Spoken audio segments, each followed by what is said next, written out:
Good evening, everyone. Today's topic for Journal Club is multimodal imaging characterization of arteriosclerotic plaques in retinal vein occlusions. And this session shall be moderated by Dr. C.R. Sir.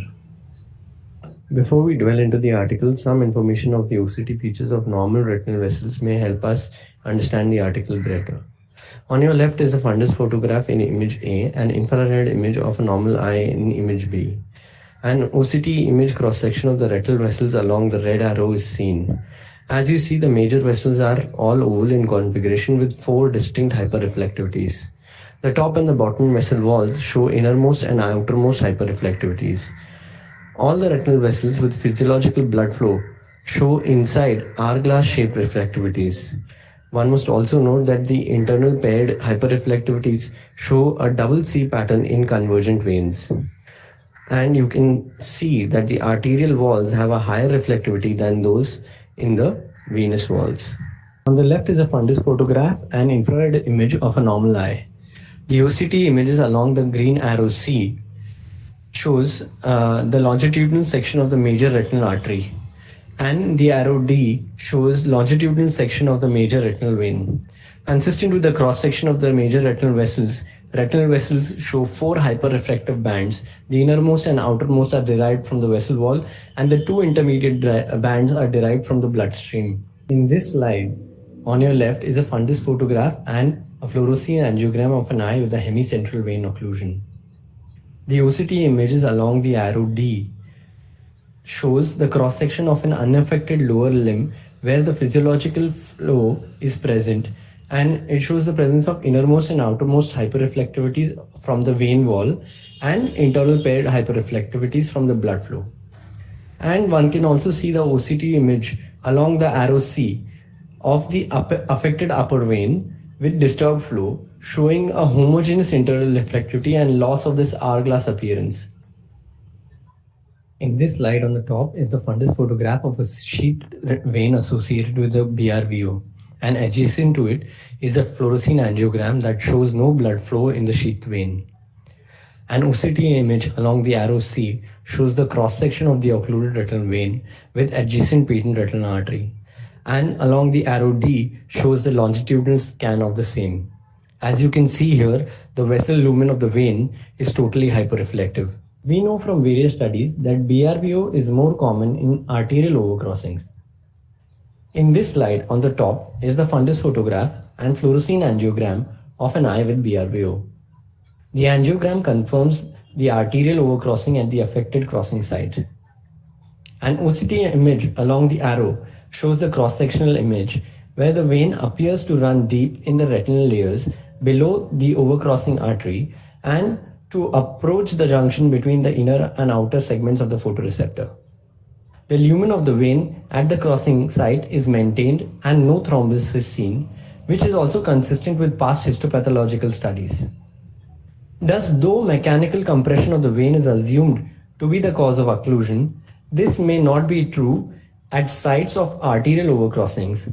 As one can see here, the vein dips into the deeper retinal layers. Rather, hemodynamic changes downstream of the AV crossing may have a larger role in the pathogenesis on these sites in BRVO. Now, what about the sites where there is venous overcrossing? On the top is a fundus photograph and angiogram of an eye with BRVO with venous overcrossing. An OCT through the arrow shows that the affected veins were compressed and choked between the ILM and the arterial wall at the venous overcrossing. Also, one can note the presence of a thrombus within the lumen at the site of the crossing.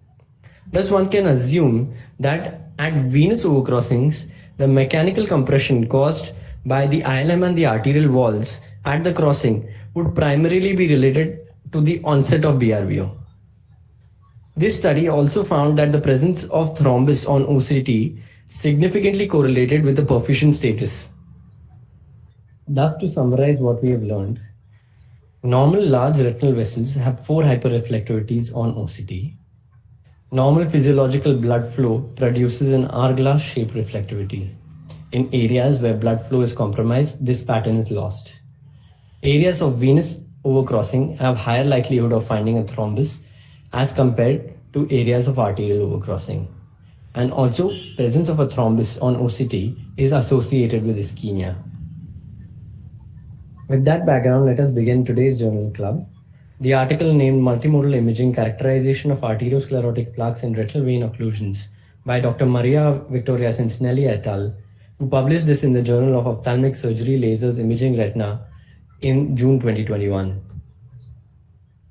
Visual outcomes in retinal vein occlusions are variable and depend on various parameters such as presenting visual acuity, presence of ischemia, whether it is macular or peripheral, and presence of macular edema. Recent advances in ultra-wide-field fundus cameras, confocal scanning laser ophthalmoscopy, and SD-OCT devices have expanded our knowledge of vascular alterations in RVO. In 1958, Weiss described arteriosclerotic plaques as yellow-white reflective granular thickening of the outer arteriolar walls of RVO eyes that had predilection for sites where the vessel bent, that did not interfere with vessel patency, and that disappeared with time without residual evidence of their prior presence. Since then, these plaques have never been characterized by modern imaging. This study investigated the features of arteriosclerotic plaques in patients with RVO and their clinical association. This was a single-center, retrospective, observational study conducted in the period of Feb 2009 to Feb 2020. They included all patients with the age of more than 18 and those which had newly diagnosed RVO with no prior history of any treatment in the form of lasers or intravitreal therapy. Those which had no imaging data or media opacity which precluded good imaging were removed. This formed their primary cohort.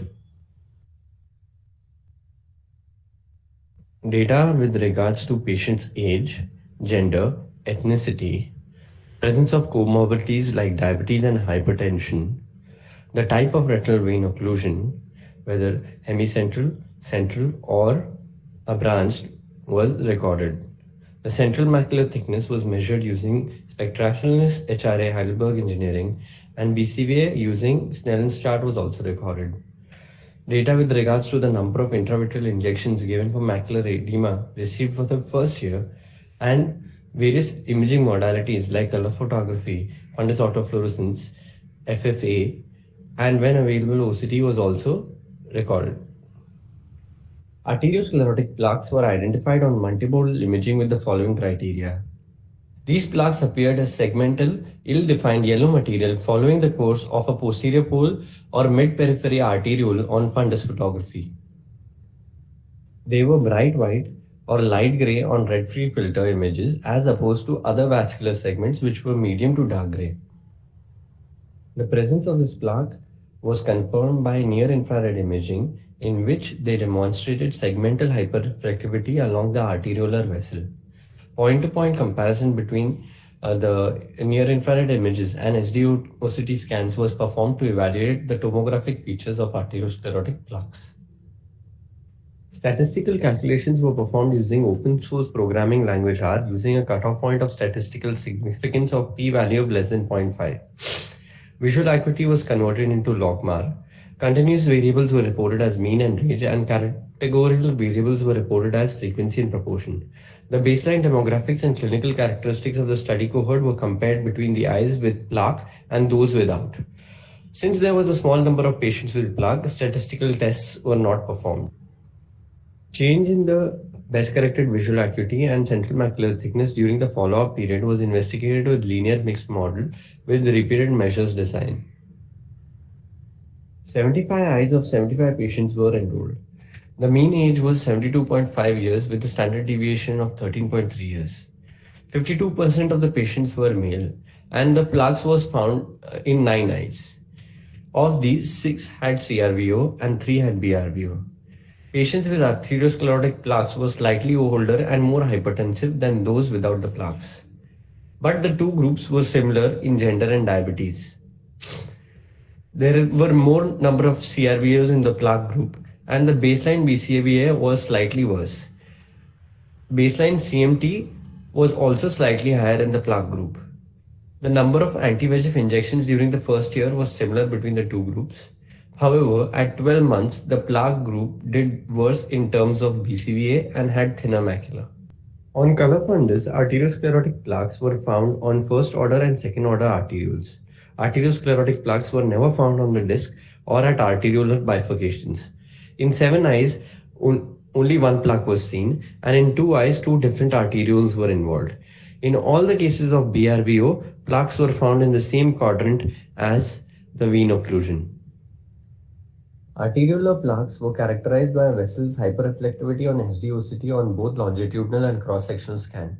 The OCT showed arterial changes were predominantly in the vessel's wall, which appeared to be thickened and more circular compared to other arteriolar segments. On cross-section, the arteriolar lumen was hyporeflective, suggesting vessel patency, although the normal intraluminal hourglass-shaped reflectivities was not discernible.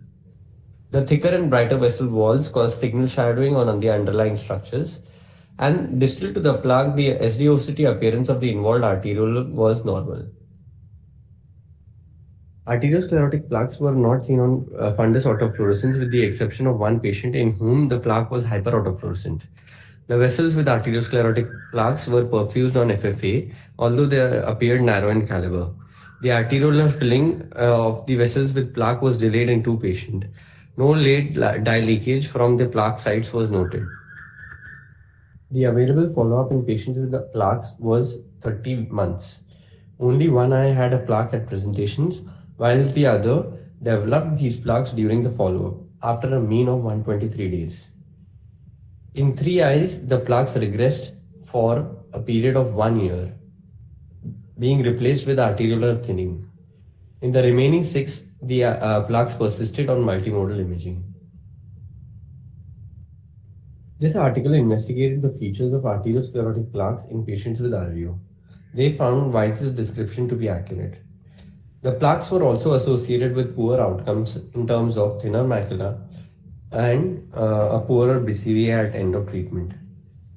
Features such as increase in the arteriolar reflectance along with the SD-OCT's features suggest that these changes occurred in the vessel wall.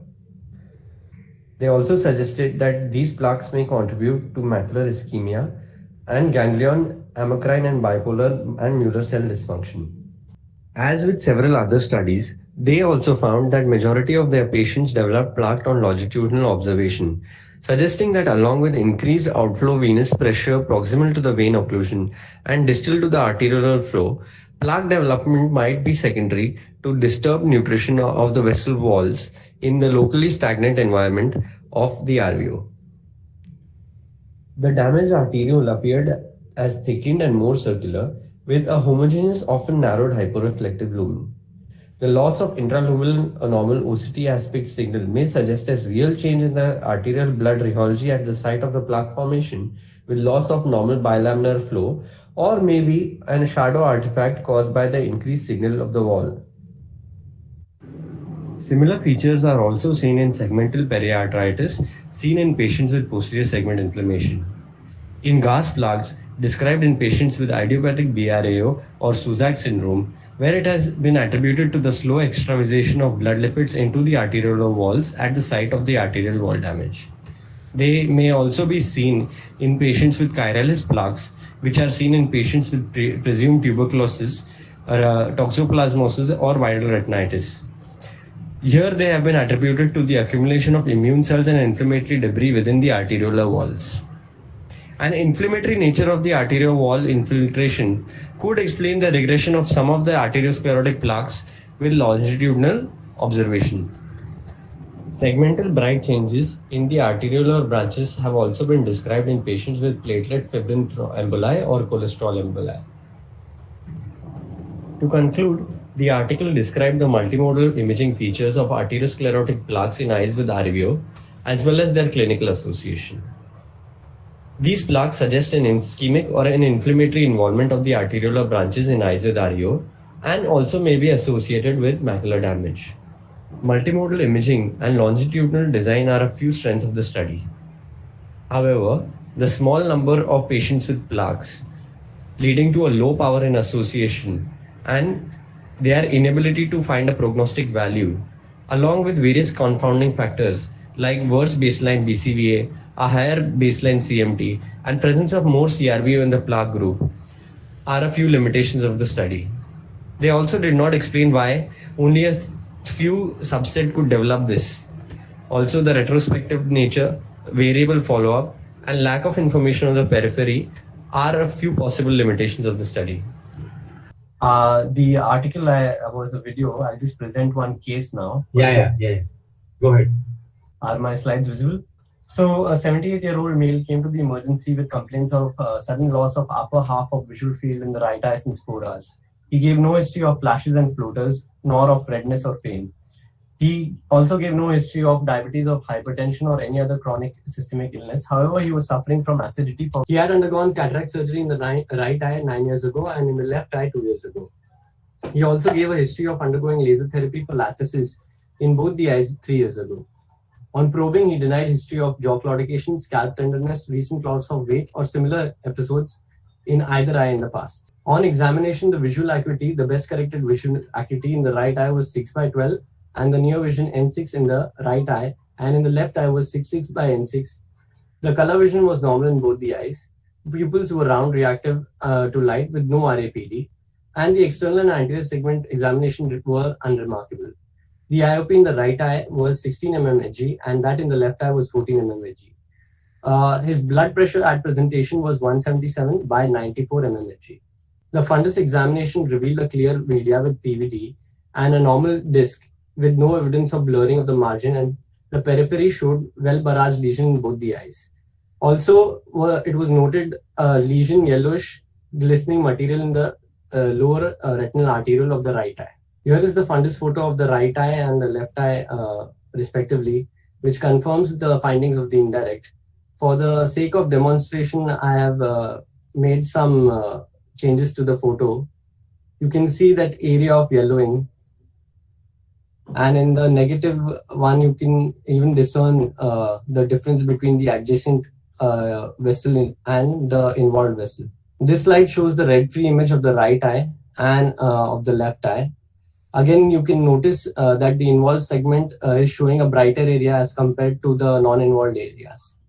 This is autofluorescence of both the eyes, which does not show lesion in either eye. A horizontal OCT scan through the macula of the right eye showing a normal foveal contour, and a vertical OCT scan through the macula of the right eye, which shows a normal contour with a few cystic spaces next to the fovea. And more importantly, the inferior retina shows some hyperreflectivity and loss of the architecture in the middle retinal layers. This is an en-face image of the OCT of the mid-retina showing hyperreflective areas more clearly. Here is an OCTA scan which was centered on the disc. You can clearly see that the area of involved vessel is showing some narrowing. It's not been picked up. Flow has not been picked up on the angiogram. And the scan, that is the section that goes through the blue line, is showing actually a normal flow pattern. And this is the involved vessel, the section going through the involved vessel, which is showing this loss of the hourglass hyperreflectivities and a uniform hyperreflectivity in the lumen of the vessel. So this patient was asked to consult a neurologist and a cardiologist, and he was also asked to get a Doppler of both the sides to rule out the source of emboli. When he did that, he was diagnosed with systemic hypertension by the physician and started with antihypertensive agents. And the neurologist also started him on antiplatelets and lipid-lowering agents. On the follow-up, one can note that the hyperreflective areas that were seen on the OCT en-face image initially are no more seen now. And also there was low vascular density in both the deep and superficial capillary plexus with thinning of the inferior macula in the right eye.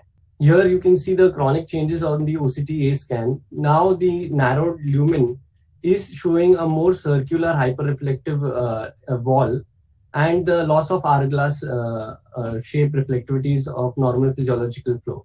A scan demonstrating the same. So that brings me to the end of my talk. Thank you for your patient listening, and obviously this would not have been possible without the support of my moderator, Dr. Chetan Rao and Dr. Pradeep Surwar. Thank you.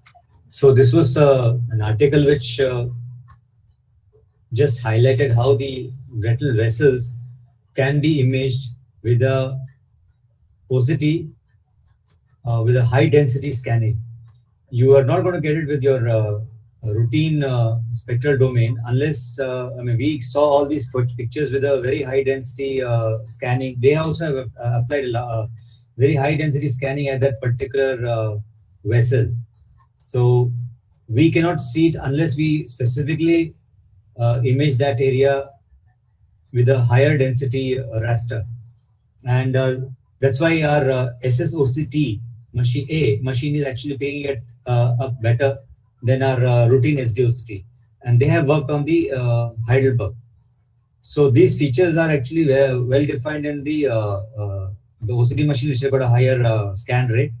And what it goes to show is that there are a lot of changes that we see, and we attribute it to a thrombus in a vessel, which is probably not the cause of the vein occlusion, but actually a secondary to the vein occlusion. And whatever change that you see in the arteries are secondary to the same venous pressure, high venous pressure, which leads to these arterial changes. The same arterial changes can be seen in a chronic case.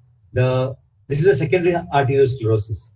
Unlike what you see in hypertension, when you have a chronic hypertension, you see chronic arteriosclerosis, which will show up as a copper wiring initially and then a silver wiring, which again shows that the vessel wall is patent, but actually the vessel undergoes changes in reflectivity because of its increased density of its tissue, the adventitious tissue.